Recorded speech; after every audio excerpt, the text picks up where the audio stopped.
لیکن آج سمجھ میں آ گیا ہے کہ آپ کے سوشل میڈیا کی برکت سے اور ڈش کی برکت سے اور آپ کے کمپیوٹر اور آپ کی ان تمام مصیبتیں جو آئی ہے، ان کی وجہ سے آپ کے چھوٹے چھوٹے بچے بھی ان معاملات کو جانتے ہیں۔ فرمایا ایسے بچوں سے بھی خاتون پردہ کرے، اپنی زینت ظاہر نہ کرے، اس لیے کہ یہ بچے بڑوں کی طرح خطرناک ہوتے ہیں۔ یہ قرآن نے بتایا، اور قرآن کی ممکن ہے بہت ساری آیات ایسی ہوں گی کہ ہم پڑھتے ہیں پڑھاتے ہیں 200-300 سال بعد لوگوں کو سمجھ آ جائے گا یہ اس زمانے کے لیے تھا، یہ قیامت تک کے لیے ہے اور مسائل کا حل پیش کرتا ہے۔ اور آگے فرمایا وَلَا يُبْدِينَ زِينَتَهُنَّ لِيُعْلَمَ مَا يُخْفِينَ مِن زِينَتِهِنَّ، اور اپنی زینت کو ظاہر کرنا، چھپی ہوئی زینت کو۔ پرانے زمانے میں وہ زیورات عورت پاؤں میں پہنتی تھی، پھر اپنے پاؤں کو ایسے طریقے سے زمین پر مارتی تھی کہ وہ آواز آئے، کبھی چوڑیوں کی آواز وہ نکالتی ہے، کبھی خوشبو لگاتی ہے۔ نبی کریم صلی اللہ علیہ وسلم نے فرمایا اذا استعطرت المرأة فمرت بالقوم ليجدوا ريحها فهي كذا وكذا، جب کوئی عورت خوشبو لگاتی ہے پھر باہر نکلتی ہے تاکہ دوسرے مرد، عام مرد اس کی خوشبو محسوس کرے، اس کے حسن کی داد دے، یہ عورت ایسی اور ایسی ہے۔ وہ راوی کہتے ہیں قال قولا شدیدا، اللہ کے رسول نے بڑی سخت بات کہی، بڑی سخت بات کہی۔ اس لیے فرمایا کہ جب خاتون بے پردہ ہو کر باہر نکلتی ہے استشرفها الشیطان، تو شیطان اس کا میزبان بن جاتا ہے، وہ اس کو پھر چلاتا ہے۔ اس لیے اس سے بچنے کی کوشش کرے۔ ان محارم کے بارے میں اپنے گھروں کے اندر چچا زاد بھائی اور ماموزاد اور پتنے کتنے رشتہ دار ہیں، یہ گھروں میں آتے ہیں۔ یہ آج کا سبق آپ نے پڑھ لیا ہے، اس کا ترجمہ بھی لکھا ہوا ہے، کون کون محرم ہے اور کون محرم نہیں ہے۔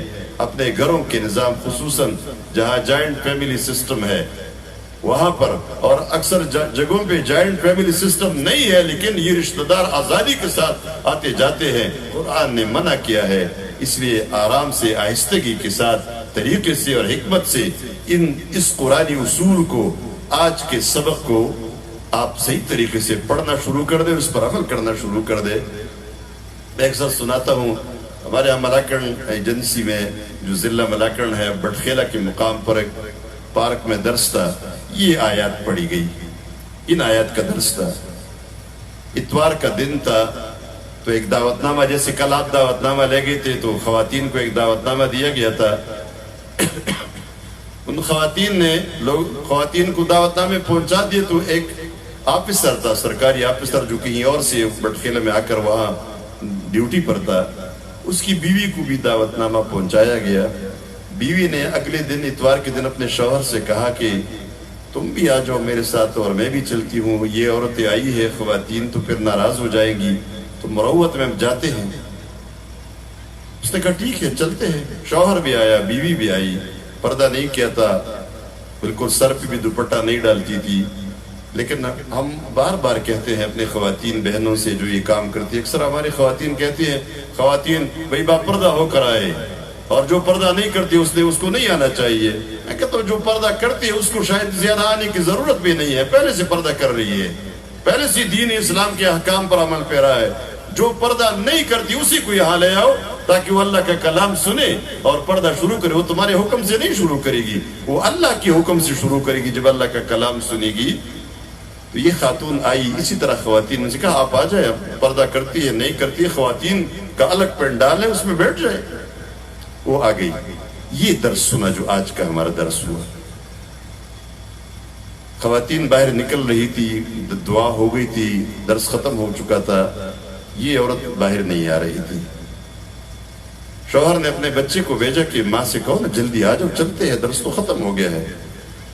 اس نے اندر سے پیغام بھیجا کہ نہیں میں نہیں نکلوں گی۔ اس نے کہا کیوں؟ اس نے کہا اپنے باپ سے کہہ دو کہ جا کر میرے لیے کوئی برقع، کوئی چادر جو پردہ جس سے ہو سکتا ہو وہ لے آؤ، تب میں یہاں سے نکلوں گی۔ اس نے کہا ٹھیک ہے نا، ابھی بازار بند ہے، ان کے فجر کے بعد وہاں درس ہوتے ہیں ہمارے، ابھی بازار بند ہے، بازار کھل جائے گا تو خرید لیں گے، جب آپ پردہ کرنا چاہتی ہے تو کس نے آپ کو روکا ہے؟ اس خاتون نے کہا جب بازار کھل جائے تو آپ میرے لیے چادر یا برقع خرید کر لے آئے تب میں نکلوں گی۔ اس نے کہا اتنی سختی کیوں تمہارے اندر آ گئی؟ اس نے کہا دراصل بات یہ ہے کہ آج تک مجھے یہ پتہ نہیں تھا کہ پردے اور حجاب کا حکم اللہ کا حکم ہے۔ میرا خیال تھا یہ مولیوں نے پتہ نہیں اپنی طرف سے کچھ بنا دیا ہے اور یہ عورتوں کے بڑے دشمن ہیں اور یہ چاہتے ہیں کہ عورتوں کی آزادی چھین لی جائے۔ مجھے یہ کب پتہ تھا کہ یہ اللہ کا حکم ہے؟ میں اتنے گناہگار، میں اتنی بڑی مجرم بن سکوں، یہ مجھے برداشت نہیں ہے۔ اللہ کا حکم ہو میں اس کی نافرمانی کروں۔ اس لیے اس آج کے درس کو اور اس درس کی تشریح میں جو لوگ پڑھنا چاہتے ہیں ان آیات کی تشریح کو بھی پڑھے اور غور سے پڑھے، اپنے گھروں کا نظام ان آیات کی روشنی میں ترتیب دے۔ قرآن کریم نے ایک موقع دیا ہے آخر میں، وَتُوبُوا إِلَى اللَّهِ جَمِيعًا أَيُّهَا الْمُؤْمِنُونَ لَعَلَّكُمْ تُفْلِحُونَ۔ غلطیاں سب سے ہو چکی ہے، ان غلطیوں کی آج اصلاح کرو، توبہ کرو۔ اے مومنوں سب مل کر اللہ کے حضور توبہ کرو تاکہ تم کامیاب ہو جاؤ۔ اللہ ہم سب کو یہ کامیابی نصیب فرمائے۔ آج موضوع کی بہت زیادہ اہمیت کی وجہ سے کچھ چند منٹ وہ موضوع لمبا ہو گیا ہے، بہرحال بہت ضروری تھا قرآن کے لیے کچھ تھوڑا سا وقت اگر زیادہ دیا جائے، اگرچہ ایک کمٹمنٹ ہوتی ہے ہماری کہ وقت زیادہ نہیں لیا جائے گا، لیکن موضوع کی اہمیت کی وجہ سے کئی موضوعات کو ہم نے اس میں ایک کر دیا ہے، اس وجہ سے کچھ باتیں زیادہ ہو گئی ہیں۔ یہ ایک سوال آیا ہے،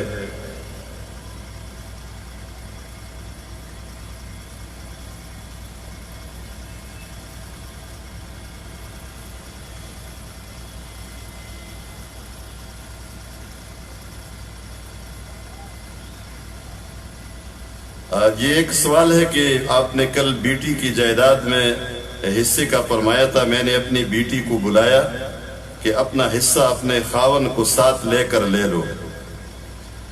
اس نے کہا کہ میں نے اللہ کے واسطے اپنے بھائی کو معاف کر دیا ہے، کیا میں اس سے بری ذمہ ہو گیا ہوں یا میرے لیے شرعاً کیا حکم ہے؟ اصل میں سوال اس طرح نہیں ہے جو کل ہم نے بات بتائی تھی۔ سوال ایسا ہونا چاہیے تھا کہ میں اپنے بہن کو حصہ دینا چاہتا ہوں، وہ نہیں لیتی۔ آپ بیٹی کو حصہ کس طرح دیتے ہیں؟ آپ بیٹی کو جو کچھ دینا چاہتے ہیں آپ بے شک دے سکتے ہیں، البتہ یہ حکم ہے کہ زندگی میں آپ اپنے بچوں کو جو کچھ دینا چاہتے ہیں تو لڑکے لڑکی میں فرق نہیں کرنا۔ آپ نے یہ آدھا پورا کا فرق زندگی میں نہیں کرنا، یہ میراث کا حکم ہے۔ زندگی میں اگر آپ کوئی تحفہ ہدیہ اپنے بچوں کو دینا چاہتے ہیں، بیٹی کو دینا چاہتے ہیں یا بیٹے کو دینا چاہتے ہیں، تو حکم ہے کہ سب کو یکساں دینا ہے، اور اگر ایک کو نہیں دینا تو باقیوں کو بھی نہیں دینا۔ رسول اللہ صلی اللہ علیہ وسلم کے سامنے ایک شخص آیا، اس نے اپنے بیٹے کو کوئی ہبہ دینا چاہا اور اللہ کے رسول صلی اللہ علیہ وسلم کو گواہ بنانا چاہا۔ آپ نے فرمایا باقی بچوں کو بھی دیا ہے؟ اس نے کہا نہیں، باقی کو نہیں دیا، ایک کو دے رہا ہوں۔ فرمایا یا سب کو دے دو یا اس سے بھی واپس لے لو، اور فرمایا میں ظلم کا گواہ نہیں بننا چاہتا۔ تو اب زندگی میں یہ ظلم نہ کرے کہ بیٹی کو آدھا دے دے اور بیٹے کو پورا دے دے، لڑکے اور لڑکی میں یہ فرق نہیں۔ یہ تمہارے مرنے کے بعد میراث کا حکم ہوگا، اپنے بچوں کو یہ وصیت چھوڑ دو، یہ حکم چھوڑ دو کہ میراث اس نے پورا دینا ہے۔ آپ ایک اور کام کریں، یہ جو سوال کرتا ہے کہ میں اپنی بیٹی کو دینا چاہتا ہوں، وہ تو اس کے بھائی کی ذمہ داری ہے کہ وہ آپ کے مرنے کے بعد دے گا، ابھی یہ میراث نہیں ہے۔ آپ کوئی ہدیہ تحفہ دینا چاہتے ہیں تو دے دے بے شک، لیکن آپ اپنی بہن کو حصہ دے دے۔ یہ بیٹی کو چھوڑے، آپ پر اپنے باپ کے مال میں آپ کی بہن کا حصہ ہے، وہ حصہ پہلے دے دو، اور باقی یہ بچے ہیں آپ کے مرنے کے بعد پھر ان کی ذمہ داری ہے کہ وہ اپنے بہنوں کو حصہ دیتے ہیں یا نہیں دیتے۔ اس لیے یہ سوال اس طرح ٹھیک نہیں ہے، یہ طریقہ ٹھیک نہیں ہے، بلکہ آپ اپنی بہن کو حصہ دے دیں۔ ایک بہن ہے یا دو بہن۔ ایک بوڑھا شخص وہاں پشاور میں میرے پاس آیا تھا اور اس نے کہا کہ میں اپنے بیٹیوں کو حصہ دینا چاہتا ہوں، اس لیے کہ یہ بیٹی پتنی بعد میں دیں گے یا نہیں دیں گے۔ میں نے ان سے کہا یہ چھوڑو، تم بوڑھی سفید ریش بزرگ ہے وہ، میں نے کہا یہ چھوڑ دو۔ اس نے کہا کیوں؟ میں نے کہا تمہارے اپنی بہنوں کا حصہ جو باپ کے مال میں تھا وہ آپ نے دیا ہے؟ تو اس نے کہا نہیں، وہ تو میری ایک بہن ہے جو بوڑھی ہو گئی ہے، بال سفید ہو چکے ہیں، بیٹے بھی سفید ریش ہو گئے ہیں، وہ فلان گاؤں میں بہت دور رہتے ہیں، ان کی اپنی بڑی زمین ہے، سب کچھ ہے۔ میں نے کہا اس سے بات نہیں بنے گی، آپ کے باپ کی میراث میں اس کا اپنا حصہ ہے، وہ دے دو۔ ویسے انگلی اس نے منہ میں رکھی اور حیران ہو گیا۔ اس نے کہا اچھا کہ میں ابھی جا کر میں معاملہ ختم کرتا ہوں۔ میں نے کہا یہ اپنی ذمہ داری پوری کرو، وہ تو بیٹوں کی ذمہ داری ہے۔ خواتین کا موبائل کے استعمال کا اسلام میں کیا طریقہ ہے؟ اصل مسئلہ یہ ہے، ایک تو علماء نے اس پہ فتویٰ دیا ہے کہ اسمارٹ فون کس کے لیے جائز ہے، کس کے لیے ناجائز ہے۔ اس پر ایک فتویٰ باقاعدہ علماء کا آ گیا ہے، کراچی کے علماء کا آ گیا ہے، سوشل میڈیا پہ وائرل ہو گیا تھا وہ، اور بڑی ٹھیک بات کہی ہے کہ ٹیلی فون ایک ضرورت ہے، اس ضرورت سے آج آپ انکار نہیں کر سکتے۔ اسمارٹ فون بھی ایک ضرورت بن گیا ہے، لیکن انہوں نے یہ کہا ہے کہ اسمارٹ فون اس شخص کے لیے جائز ہے جو اس کے استعمال کے دوران اپنے اوپر کنٹرول کر سکتا ہو۔ جیسے آپ کہتے ہیں نا بجلی کا استعمال اس شخص کے لیے جائز ہے جو بجلی کو سمجھتا ہو اور بجلی کا استعمال بھی جانتا ہو، ایسا نہ ہو کہ بجلی کا کرنٹ اس کو لگے اور مر جائے۔ اسی طرح اسمارٹ فون اگر کوئی کال دے، کوئی ضرورت کی چیز دے کے پھر بند کر دے، لیکن اگر وہ انگلی کو ہلانا شروع کر دے اور بس لگا رہے وہ اپنے ضرورت کی چیز رہ گئی، گھنٹے دوسری چیز میں لگے، ایسے لوگوں کے لیے ناجائز ہے۔ جو لوگ اپنے اوپر کنٹرول کر سکتے ہیں ان کے لیے جائز ہے۔ اس موبائل فون نے ہمارے گھروں کی پورے نظام کو برباد کر کے رکھ دیا ہے، بدکاری کو اسی نے فروغ دیا ہے، اسی نے بچوں کی زندگی کو برباد کر دیا ہے، ہمارے بچوں کی زندگی بھی اس نے برباد کر دی ہے۔ اس لیے اس کے استعمال کے طریقے بہت سارے مائیں میں نے دیکھی ہے، باپ دیکھے ہیں، انہوں نے گھروں میں اپنا سسٹم بنایا ہے اس کے استعمال کے لیے۔ آپ بھی ایسا کوئی سسٹم بنائے۔ ضرورت اب ایسی ہے کہ اس سے آپ انکار نہیں کر سکتے، لیکن اس ضرورت کو ضرورت کی حد پر رکھے، اس کو عیاشی کا اور بے حیائی کا ذریعہ نہ بنائے۔ شادی سے پہلے لڑکی کو دیکھنے کے لیے اسلام میں کیا حکم ہے؟ بالکل لڑکی کو دیکھا جا سکتا ہے۔ نبی کریم صلی اللہ علیہ وسلم نے ایک شخص سے کہا جو رشتہ کرنا چاہتا تھا، فرمایا اس عورت کو آپ نے دیکھا ہے؟ اس نے کہا نہیں۔ نے کہا نہیں دیکھ لو تاکہ رشتہ قائم رہے، بعد میں کوئی ایسا مسئلہ ہو۔ فرمایا انصار کی عورتوں کی آنکھوں میں ایک نقص بتایا کہ اس طرح ایک ہوتا ہے، آپ ذرا اس کو دیکھیں۔ تو یہ دیکھنا جائز ہے، لیکن یہ ایک دفعہ دیکھنا ہوگا، یہ ہاتھ ٹچ کرنا جائز نہیں ہوگا اس میں، اور اس عورت کا محرم بیچ میں موجود ہوگا۔ یہ نہیں ہے کہ یہ پسند کی شادیاں کہ لاؤ میرے جس طرح ہوتا ہے کہ ہم کچھ عرصے تک مہینے سال اکٹھے رہیں گے، اکٹھے سفر کریں گے، بعد میں ہم کہتے ہیں پسند کی شادی، یہ جائز نہیں ہے۔ عورت پر نظر ڈالنا اور اس کو دیکھنا تاکہ بعد میں رشتہ قائم رہے، اور اگر کوئی ایسی مشکل ہے تو ابھی سے رشتہ ہی نہ ہو، تو اس حد تک جائز ہے، اور وہ ایک دفعہ ہی جائز ہے۔ یہ ایک دعا سے پہلے ایک اعلان ہے، میں نے کل بھی اس کا ذکر کیا تھا کہ یہ قرآن کلاس میں اپنے شاگردوں سے اکثر وہاں صوبہ خیبر پختونخوا میں بھی کہتا ہوں، اور اس پر عمل ہوتا ہے۔ ایک طریقہ ہمارا چلا ہے کہ قرآن کلاس کا خرچہ یہ ہم نے انتظامیہ پر نہیں ڈالنا، یہ اپنا خرچہ اپنی کرسی کا اور اس کلاس کا جتنا خرچہ ہے وہ سب پر، اگر 20 لاکھ کا مجھے بتایا گیا ہے کتنا خرچہ یہاں ہوگا جو ابھی تک طے شدہ ہے، تو 20 لاکھ میں آپ تقسیم کریں، اپنا حصہ ڈال دیں، مرد بھی خواتین بھی۔ مجھے یہاں یہ بھی بتایا گیا ہے کہ یہ ہو سکتا ہے کہ ایک فرد کوئی ایسا ہو جو اس خرچے کو برداشت کرے، لیکن اکثر ہم سے وہاں لوگ ناراض ہو جاتے ہیں، ہمارے ہاتھ لوگ ناراض ہو جاتے ہیں۔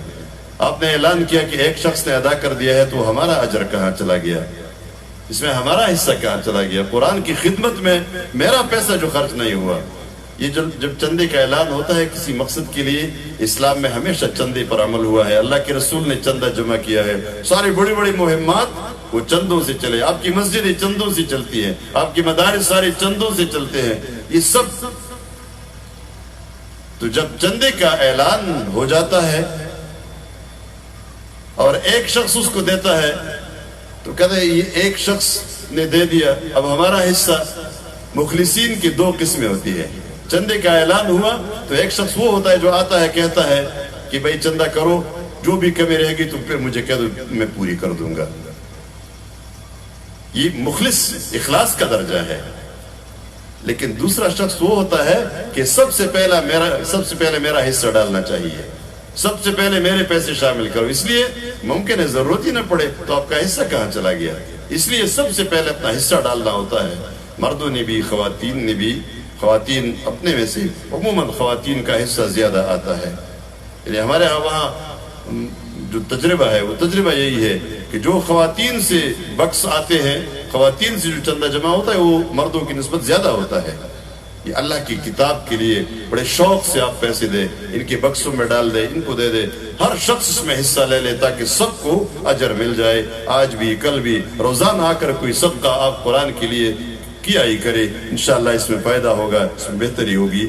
کل جمعے کا دن ہے، ہمارا درس بھی بڑا اہم ہے، سیرت النبی صلی اللہ علیہ وسلم کے حوالے سے موضوع ہے، اور خصوصاً ختم نبوت کے حوالے سے موضوع ہے۔